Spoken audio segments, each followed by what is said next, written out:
Debate në parlament për negociatat, opozita deklaron se grupi CDU-CSU në Bundestag ka miratuar një rezolut kundër çeljes së tyre, por qeveria gjermane i kërkon parlamentit votoj pro Shqipërisë, polemika edhe për emigrantët.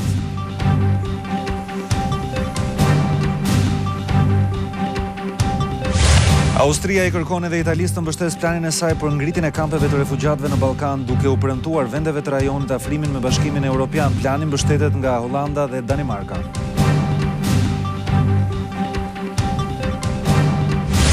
Zbulohen tarifat për koncesionin që pritet të jepet pas një oferte të pakërkuar për kontrollin e pompave dhe pajisjeve matëse të karburanteve. Për çdo pompë, pikat e shitjes do të paguhen 100 euro në vit. Hajri Neziri rrëfe në polici përse plagosi me thik nënën dhe babain e tij. Ai thotë se shkak i sherrit ishte bërë refuzimi vazhdueshëm i prindërve për të pranuar sinuse vajzën me të cilën ishte fejuar.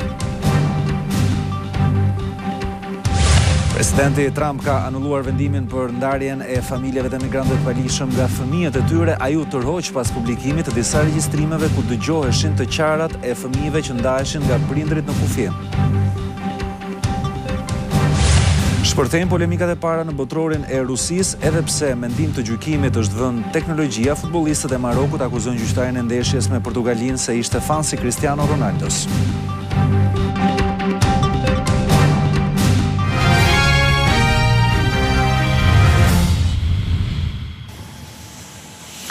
Me mbrëma, mirë se vini në lajmet e orës 19:30 këtu në Klan. Do të jemi së bashku për t'ju njohur me zhvillimet kryesore deri në këtë moment. Vendimi i pritshëm i Bashkimit Evropian për hapjen e negociatave ka shkaktuar debate në parlament. Lulzim Basha tha se grupimi CDU-CSU në Bundestagun gjerman është kundër, por përfaqësues të mazhorancës janë optimist për një vendim pro të Berlinit. Në seancën e sotme plenare, palët shkëmbyen replika edhe se takon çështjes së emigrantëve. Zoti Basha, të lutem uluni mos e pengoni seancën. I njëjti skenar me të njëjtët protagonist edhe këtë të njëjtën në parlament. Për më shumë se një orë, Lulzim Basha bllokoi foltoren e kuvendit duke mos lejuar asnjë diskutim veç çështjes së negociatave për Shqipërinë, për të cilën tha se ka ardhur edhe vendimi i Gjermanisë. Vetëm 24 orë pas samitit franko-gjerman të takimit Merkel-Macron, kristian-demokratët dhe kristian-socialët gjerman kanë rakorduar qëndrimin e tyre në këtë rezolut e cila do të bëhet zyrtare javën e ardhshme të martën. Por herë të parë, Shqipërisë nuk i vendosen thjesht dhe vetëm kushte, por dhe një proces kontrolli që demonstron pabesueshmërinë totale ndaj çdo raportimi të bërë deri më sot nga Edi Rama apo nga hallka institucionale të blera të korruptuara nga ai.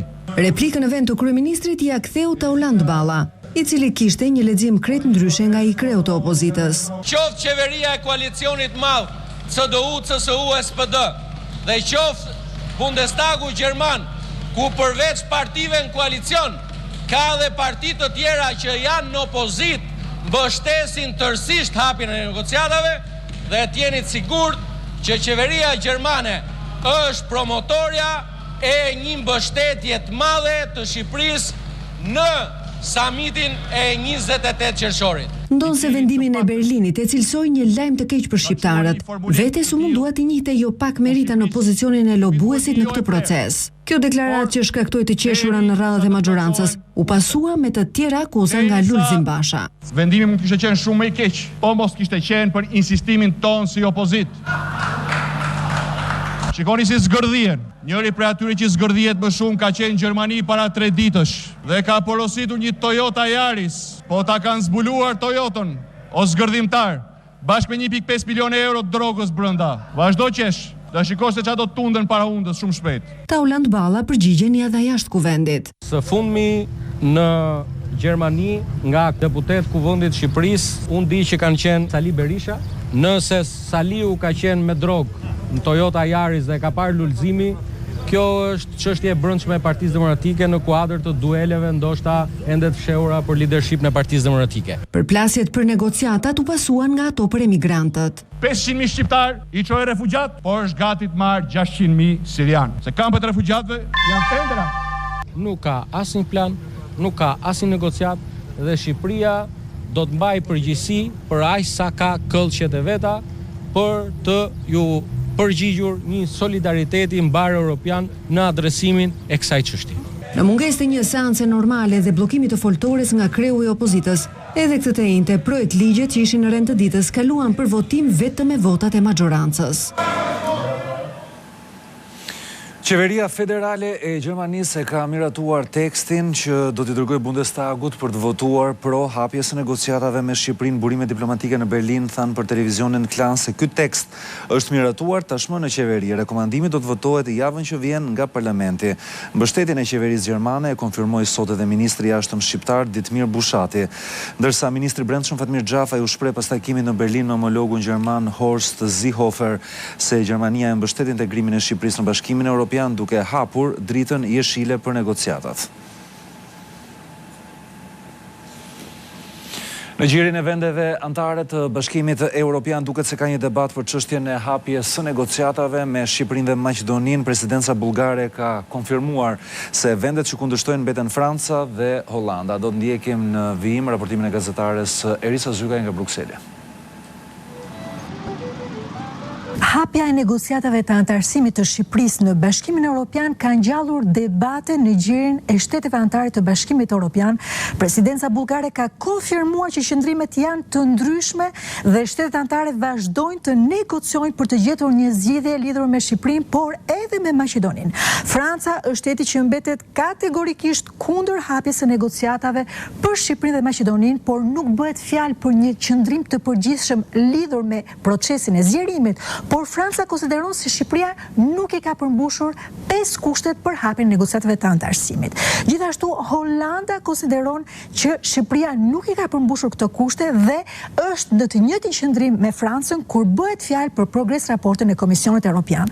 Edhe Franca edhe Holanda thonë që progres raporti i Komisionit Evropian është tepër optimist. Ndërkohë Gjermania, siç është mësuar, ka një qëndrim pozitiv lidhur me një rekomandim të kushtëzuar, po ky rekomandim i kushtëzuar pritet që të votohet në gjirin e Komisionit të Çështjeve Evropiane dhe më pas nga Bundestagu. Presidenca bullgare thot për momentin që nuk e di me siguri nëse do të mund të merret një vendim të martën nga ministrat e jashtëm të Çështjeve Evropiane në Luksemburg nga Bashkimi Evropian dhe mbetet dilem ende nëse vërtet vendimi do të shkojë në Këshillin Evropian në datën 28 dhe 29 qershor. Ngritja e kampeve për emigrantët në Ballkan është një plan i qeverisë austriake që deri tani ka mbështetjen e Hollandës dhe të Danimarkës. Vjena ka kërkuar së fundmi edhe mbështetjen e Italisë duke u ofruar si këmbim vendeve të rajonit afrimin me Bashkimin Evropian. Austria kërkon mbështetjen e Italisë për planin e saj për kampet e emigrantëve në Ballkan. Zëvendës kancelari austriak, Heik Christian Strache, shkoi për të takuar homologun e tij populist italian Matteo Salvini, i shoqëruar dhe nga ministri i Brendshëm. Projekti austriak parashikon sjelljen në Shqipëri, Serbi apo Maltëzi të 600.000 refugjatëve dhe emigrantëve të dyndur gjatë 3 viteve të fundit në Europë për të kërkuar azil. Mbështetje ka dhe nga Danimarka dhe Hollanda. Në këmbim, ju jepet mbështetja e veçantë për proceset integruese europiane. Salvini nuk është kundër idesë së kampeve, por kërkon që ato të ndërtohen në Afrikën e Veriut për të penguar emigrantët që në burim. Zëvendës kryeministri italian tha se do të kërkonte blindimin e kufive europian për refugjatët, duke marrë shembullin e disa vendeve ballkanike. Për këtë kërkon ndryshim të rregullave të Schengenit. Me këtë platformë, populistët e qeverive të Austrisë dhe Italisë kërkojnë të paraqiten në samitin e fund muajit në Bruksel. Por projekti mund të hasë në kundërshtimin e dyshes Merkel-Macron, e duke pasur parasysh këtë, Salvini paralajmëron braktisjen e samitit të 28 qershorit në Bruksel. Duket se po shkon drejt finalizimit marrëveshja e kufirit detar me Greqinë. Burime televizionit Klan thanë se sonte në mbrëmje ministri i jashtëm Ditmir Bushati do takohet me homologun e tij grek Kocias në ishullin Rodos, ku pritet të dakordsohen për një draft final për këtë marrëveshje. Ministrat e jashtëm pritet të diskutojnë për parimet politike të marrëveshjes, ndërsa nesër në Athinë 2 grupet negociator do të ulen për të dhënë fund dokumentit të shumë diskutuar. Marrëveshja pritet të firmoset nga 2 kryeministra Rama dhe Tsipras, por ende nuk ka asnjë datë konkrete, pasi zhvillimet e 24 orëve që do të pasojnë do të vendosin edhe fatin e këtij dokumenti. Opozita greke nga ana e saj ka bërë thirrje për një debat të plotë në parlament përpara nënshkrimit të çdo marrëveshjeje me Shqipërinë. Kreu I gjykatës kushtetuese Bashkim Dedja e konsideron ligjin e vettingut një ligj nga më të ashprit në Europë. Ai flet edhe për ngërçin ku është futur kjo gjykatë pas mbetjes me vetëm 3 anëtar. Vetëm pak ditë pas I kaloi me sukses në filtrat e vettingut, kryetari I gjykatës kushtetuese Bashkim Dedja thotë se ky ligj është nga më të ashprit I Europës dhe për shkak të procedurave që ndiqen, është shumë e vështirë për ta kaluar. Është një nga ligjet më të ashpra të Europës dhe filtra që është vendosur, procedura që ndiqet, është jashtëzakonisht e vështirë për ta kaluar. Të kalosh vettingun në Shqipëri me këto elementë që janë parashikuar në ligj, është një lloj sigur të ka proces varrin për zgjatje. Duke ju referuar ngërçit ku është futur gjykata kushtetuese për shkak të mungesës së 6 gjyqtarëve, Dedja tha se cila është rruga e vetme e zgjidhjes. Pritet që të fillojë funksionimi I Këshillit të Emërimeve në drejtësi, I cili të përzgjedh kandidaturat dhe të paraqes organeve të emërtesës për emërtimin e tyre. Aktualisht gjykata kushtetuese ka mbetur me vetëm 3 anëtar, një nga të cilët me mandat të përfunduar, ndërsa një tjetër në pritje për të thirrur në seancë dëgjimore para komisionit të pavarur të kualifikimit.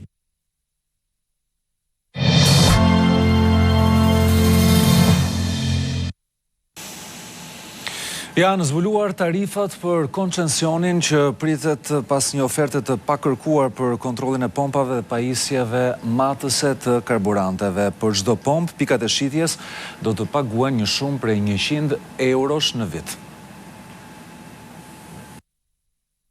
Një ditë më parë, Këshilli I Ministrave miratoi një bonus për 10% të pikëve për kompaninë Noa Control, e cila ka bërë një ofertë të pakërkuar për të marrë me koncesion shërbimin e kontrollit të matësve të karburantit dhe gazit të lëngshëm. Televizioni Klan ka mësuar se sot të shërbim e kryen Drejtoria e Përgjithshme e Metrologjisë kundrejt një tarife prej 7.000 lekësh të rinë në vit që paguajnë pikat e karburantit për këtë drejtori.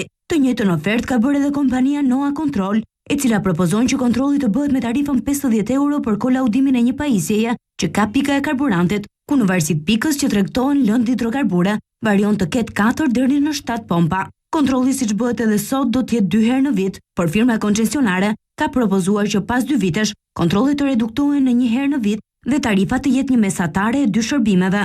Propozimi është dorëzuar një vit më parë pranë Ministrisë së Ekonomisë dhe Sipërmarrjes, ndërsa të mërkurën qeveria vendosi të miratoj dhënien me koncesion të këtij shërbimi për 20 vjet përmes një gare, ku kompania Noa Control do të hyjë me pikë më shumë se firmat e tjera. Sistemi që emigrantët apo qytetarët përdorin për dërgesat e parave pritet që të digitalizohet. Guvernatori I Bankës së Shqipërisë Gent Sejko thotë se kjo do të sjellë lehtësi, por njëkohësisht edhe kosto më të ulta. Banka e Shqipërisë do të propozojë një ligj të ri për të modernizuar sistemin e pagesave në Shqipëri. Bëhet fjalë për transfertat jashtë dhe brenda vendit në vlera të vogla, të cilat sot kanë kosto të larta për qytetarët dhe sistemet digjitale të vjetra. Kostoja e një dërgese në Shqipëri llogaritet të jetë 9.4% e shumës, nga 7.2% që është mesatarja e rajonit. Guvernatori Gent Sejko prezantoi platformën e digitalizimit gjatë një konference për shtyp. Vizioni I tij për të ardhmen është krijimi I një tregu bashkëkohor dhe gjithëpërfshirës të pagesave me vlerë të vogël, të mbështetur nga infrastruktura të sigurta dhe eficiente dhe nga një gamë e gjerë instrumentash dhe shërbimesh që përmbushin nevojat e përdoruesve. Një nga arsyet kryesore përse Shqipëria ka dërgesat më të mëdha në formën e parave kesh është kostoja e lartë e transfertës. Në 2017 emigrantët dërguar në Shqipëri 1.16 miliardë euro, ku 40% e kësaj vlere rezultoi jashtë kanaleve bankare.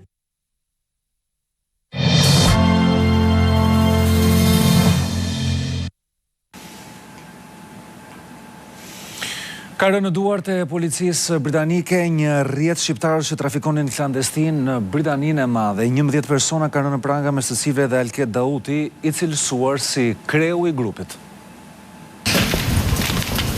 Këto pamje tregojnë momentet e shoqërimit me pranga të 31 vjeçarit shqiptar Alket Dauti në Londër. Ai akuzohet si drejtuesi një rrjeti që trafikonin klandestin drejt Britanisë së Madhe. 10 bashkëpunëtor të tij u arrestuan në operacione paralele në Spanjë, Francë dhe Belgjik. 31 vjeçari u prangos në banesën e tij në Londër. Ai nuk bëri rezistencë gjatë shoqërimit, ndërsa citohet I ketë thënë njërit prej policëve shoqërues, ty të mbaj mend shumë mirë. Agjencia britanike për krimet ka zbuluar se rrjeti kishte trafikuar qindra emigrantë ilegal drejt Britanisë së Madhe. Trafikantët korruptonin shoferët e kamionëve frigoriferik për të transportuar fshehurazi emigrantë jashtëligjshëm nga portët detare belge drejt Anglisë. Në këmbim të shumave të konsiderueshme, trafikantët transportonin thuajse çdo javë burra, gra e fëmijë, një pjesë e mirë e tyre shqiptar. Gjykata e Londrës do të shpallë shumë shpejt ekstradimin e Alket Dautit drejt Belgjikës, ku pritet të dënohet për trafikim të qenieve njerëzore. Ajri Neziri i arrestuar nga policia për plagosjen me thik të prindërve të tij ka pranuar krimin dhe ka shfaqur pendes gjatë momentit të marrjes në pyetje. Ai tha se shkak i sherrit ishte bërë refuzimin vazhdueshëm i prindërve për të pranuar të fejuarën e tij. Një ditë pas sulmit me thik ndaj prindërve, 25 vjeçari Ajri Neziri është shprehu i penduar për krimin. Ai rrëfeu se konfliktet me nënën dhe babain kishin nisur që prej ditës që i prezantoi vajzën me të cilën ishte fejuar pa dakordsinë e tyre. U fejova pa pëlqimin e prindërve. Prej disa ditësh në shtëpi nuk po gjenim qetësi dhe pikërisht për këtë shkak edhe debatonim. Edhe të mërkurën në mesditë debatuam dhe bëra një veprim të tillë. I riu nga Durrësi pranoi se në momentin e krimit në banesë ndodhej edhe e fejuara e tij. Më pas të dy u larguan drejt Tiranës, por policia thotë se mbi vajzën nuk rëndon asnjë akuzë, edhe pse shoqëroi autorin pas largimit nga vendngjarja. Dy mësuesit në pension, Destan Neziri 75 vjeç dhe bashkëshortja Hasie Neziri 64 vjeçe, u qelluan me thik nga djali i tyre të mërkurën në mesditë. Të dy ata morën plagë të rënda dhe u dërguan në spital në gjendje kritike për jetën. Një i ri i cili grabiste me armë dhe me maska taksit në fshatrat e Elbasanit është vënë në pranga nga policia. 17 vjeçari me banim në Gramshu kap pas 2 tentativave për të grabitur 2 automjete në fshatrat Kuqan dhe Kërçyk në Elbasan. Gjatë kontrollit të riut ju gjet me vete një pushk e modifikuar, një mask dhe një palë doreza që përdorte në grabitja. tvklan.al, webi më i klikuar ndër të gjithë televizionet shqiptare, me mbi 20 milion klikime çdo muaj, në çdo moment. Mësoni gjithçka me tvklan.al, vetëm me një klikim në aparatin tuaj celular smartphone, në aplikacionin TV Klan, lajmi i ditës në kohë reale ju vjen me anë të një njoftimi automatik. tvklan.al, i pari dhe portali televiziv më i klikuar në Shqipëri. Klan, televizioni shqiptar më i ndjekur. Triumfi i sheshit Skënderbej në konkursin që u zhvillua në Barcelonë nuk ishte i rastësishëm. Anëtarët e jurisë që e përzgjodhen atë si hapësirën më të mirë publike për vitin 2018 thonë se bëhet fjalë për një shesh monumental i cili e harmonizon më së miri të shkuarën me të ardhmen.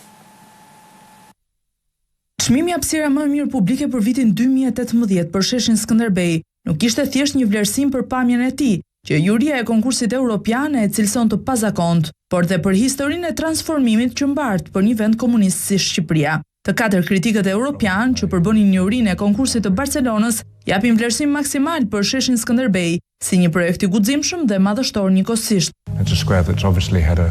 Është padyshim një shesh i cili ka luajtur një rol të rëndësishëm në historinë politike të Shqipërisë. Kanë përdorur një hilet vogël duke ngritur pak qendrën e sheshit me rreth 2 metra, në mënyrë që këmbësorët të mos e shohin peshën bizotruese të ndërtesave komuniste të regjimit kaluar. E vlerësojmë si një projekt mahnitës, tronditës dhe shumë të guximshëm, prandaj i japim çmimin fitues.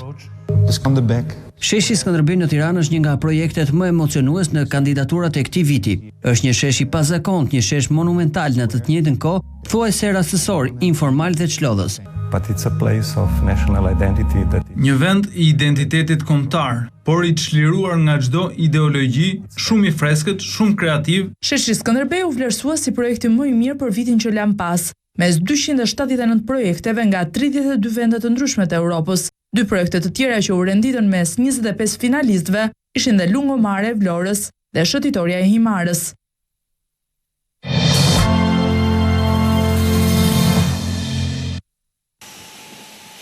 Presidenti serb nuk është optimist se do të bëhet përparim në takimin e radhës me homologun kosovar Hashim Thaçi. Aleksandar Vučić thotë se do të luftojë për interesat e vendit të tij pavarësisht asaj që kërkon Brukseli.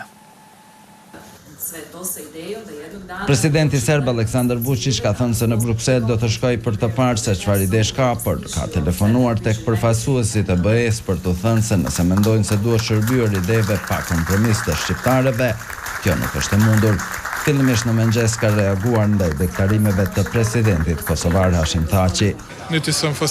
Nuk jam i impresionuar me këto deklarata dhe as i friksuar për askujt. Nëse nuk ka asgjë pozitive do të themi faleminderit shumë dhe kur të përmbushin marrëveshjen e Brukselit atëherë do të flasim. Pastaj në takimin me presidentin bullgar ka folur sërish duke thënë se nuk ka shumë shpresë dhe optimizëm për takimin që e pret me përfaqësuesit e Prishtinës. Bilo bi dobro kada bi se to dogodilo. Shpresojmë të ndodhë diçka e mirë, por nuk kam shumë besim dhe nuk jam shumë optimist. Puna jonë është të jemi të pranishëm dhe të luftojmë për interesat tona, por edhe të gjithë rajonit. Serbia i ka quajtur presion deklarimet nga Kosova për bisedime për kufi dhe idenë e një marrëveshjeje për të zgjidhur problemin. Shtypi serb ka vlerësuar se presidenti Thaçi nuk ka shumë mbështetje përballë delegacionit serb. Idro Seferi, TV Klan Albania.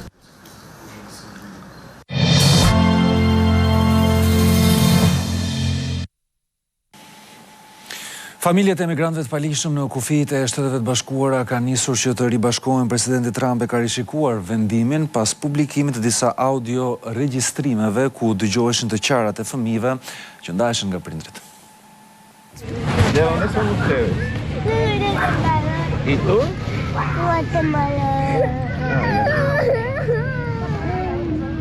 Ky regjistrim zanor është kryer në kufirin e Shteteve të Bashkuara me Meksikën. Zërat janë fëmijëve që qajnë dhe që kërkojnë të bashkohen me prindrit.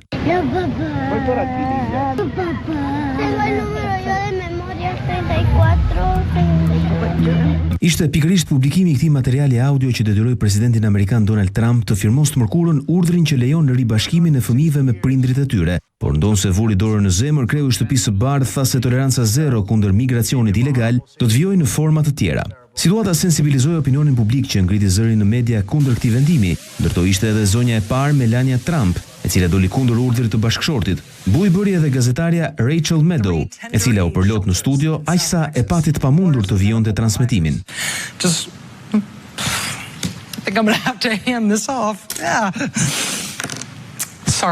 Prej prillit, urdhri i presidentit Trump për fëmijët që hyjnë ilegalisht ndau 2300 fëmijë nga prindrit e tyre emigrant ilegal.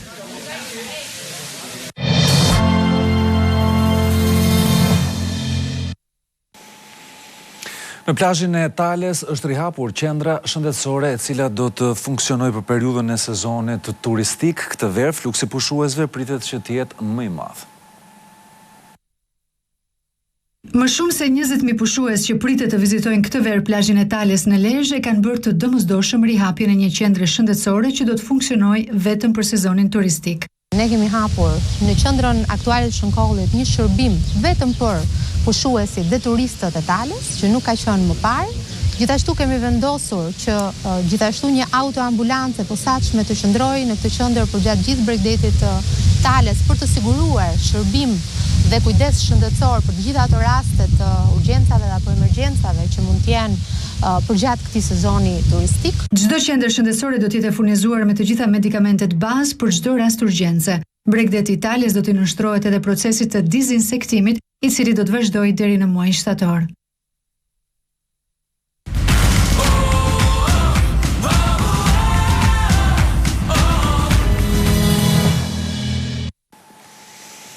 Hym tani në atmosferën e botrorit pas fitores me rezultatin 1-0 me Perun. Franca ka siguruar pikët e mjaftueshme për kalimin në turin tjetër të botrorit, barazim në sfidën tjetër të grupit mes Danimarkës dhe përballjes së saj me Australinë.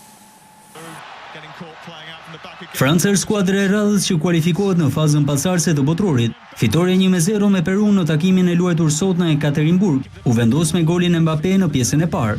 Franca është në krye të grupit C me pikë të plota, ndërsa Peruja renditet e fundit pas një pikë, duke u eliminuar kështu nga aktiviteti. Danimarka barazoi 1-1 me Australinë në Samara në sfidën e dytë të fazës së grupeve të botrorit. Fillimisht shënuan danezët me Eriksen pas 7 minutave lojë, por australianët realizuan para pushimit mes dy pjesëve. Jedina ktheu në gol penalltin e vendosur nga sistemi VAR. Ky rezultat favorizon Danimarkën, që është më pranë turit tjetër, ndërsa përballjen e fundit do ta ketë me Francën.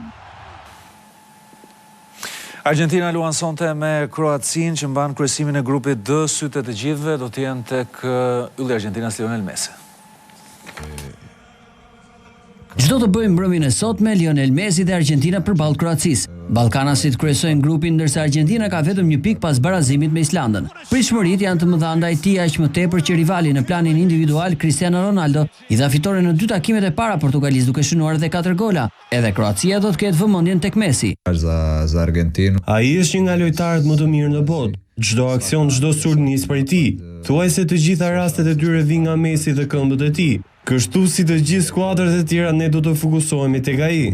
Argentina pritet të mos ndryshojë stilin e saj të lojës, kjo e thënë nga Paulo Dybala. Duhet të harrojmë atë që ndodhi me Islandën. Ndaj Argentinës nuk do të ndryshojmë mënyrën tonë të lojës, do të kemi më shumë hapësira dhe kjo është në avantazhin tonë. Kur të zotrojmë ne topin, kundërshtari nuk do të jetë aq i ngjeshur në mbrojtje. Kjo do të jetë hera e 5 që këto dy kombëtare përballen me njëra tjetrën. 2 herë më parë ka luajtur dhe Lionel Messi, ka shënuar në të 2 takimet, përfshirë edhe atë të 2006-s, i pari për kombëtaren e tij. Takimi që do të mbyll mbrëmjen do të luhet në Nizhny Novgorod në sytë e 43.000 spektatorëve.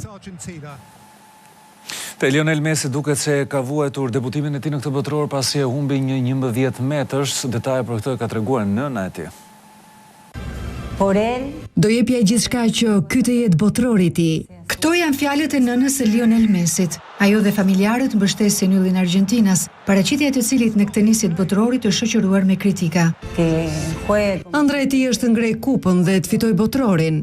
Ndoshta Celia Maria Cucitini është njeriu që e njeh më mirë nga të gjithë Lionel Messin. Ajo tregon se gjithë familja është lënduar kur ndaj tij kishte kritika se shkonte në kombëtari i detyruar dhe se nuk e kishte ndjenjën e përkatësisë. Ai është i pari që kërkon të fitojë, po ta kishin parë siç e kemi parë ne, duke vuajtur dhe duke qarë për kombëtaren. Këto kritika nuk do të ishin. Këshilla e nënës për Messin. Bëj atë çka di të bësh më mirë. Luaj si atëherë kur e nisë futbollin. Jetoje momentin dhe përfito nga kjo mundësi.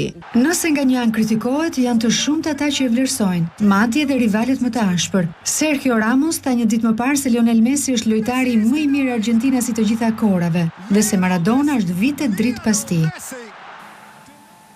Edhe pse ky botror konsiderohet si më i miri se takon përdorimit të teknologjisë, prap polemikat nuk kanë munguar. Botrori nuk kishte se si të kalonte pa polemika. Varesh duke mënjanuar shumë debatet, por gjithnjë ka vend për pak kënaqësi. Me shije të hidhur dolën nga fusha edhe marokenët, të cilët bën një super ndeshje ndaj Portugalisë, por nuk patën fat të barazonin golin e Ronaldos që në minutën e 4. Mungesën e suksesit, futbollistët marokeni afaturojnë edhe arbitrit të ndeshjes, amerikanit Mark Geiger. Unë nuk e di se me çfarë është mësuar ai, por ishte shumë i impresionuar nga Cristiano Ronaldo dhe dëgjova nga Pepe se i kërkoi në përfundim të pjesës së parë nëse mund të jepte fanellën. Për çfarë po flasim këtu? Jemi në Kupën e Botës, jo në cirk. FIFA sqaroi se arbitrat janë udhëzuar të sillen në mënyrë profesionale duke mohuar këto akuza. Teknologjia gjithsesi nuk po i ndalon polemikat. E në fund të fundit kampionati s'ka kuptim pa to.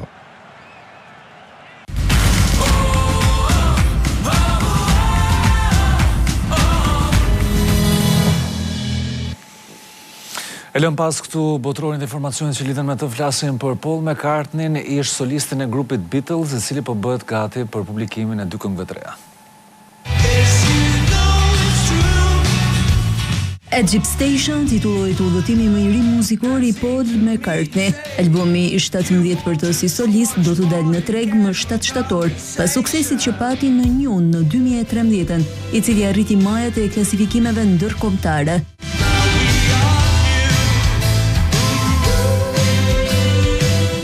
Megjithatë, ai ka paraprirë me 2 këngë, I Don't Know dhe Come On To Me.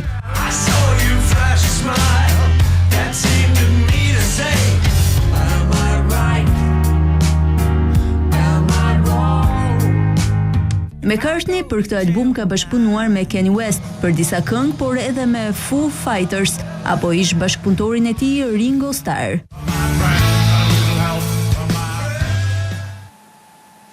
Plazhi tashmë ka nisur, por cilët janë aksesorët më në modë dhe çfarë sugjerojnë stilistët. E shohim së bashku. Ngjyra të ndezura, kapele të mëdha kashte dhe syze ekstravagante. Kjo është tendenca e kësaj vere në plazh. Vajzat këtë vit prezantohen energjike dhe me shumë fantazi, pasi stilistët sugjerojnë kostume në tonalitetet forta në plazh, si e kuqe, jeshil elemente, blu e ndezur, dizajne të stilit barok, por edhe ngjyra pastel me shkëlqim. Syzet element kyç në lukun veror duhet të jenë sa më të egzageruara, të mëdha apo të vogla nuk ka rëndësi. E zeza ndërkohë shpesh shumë impenjative për detin dhe diellin, këtë verzë vendosohet me elemente të rrjetës dhe forma asimetrike. Çanta dhe kapelet e kashtës i japin lukut një tis romantik. Sa u përket sandaleve apo shapkave, këtë vit janë detaje që bëjnë diferencën. Një lule apo fjongo i stilit retro shton dozat e feminilitetit.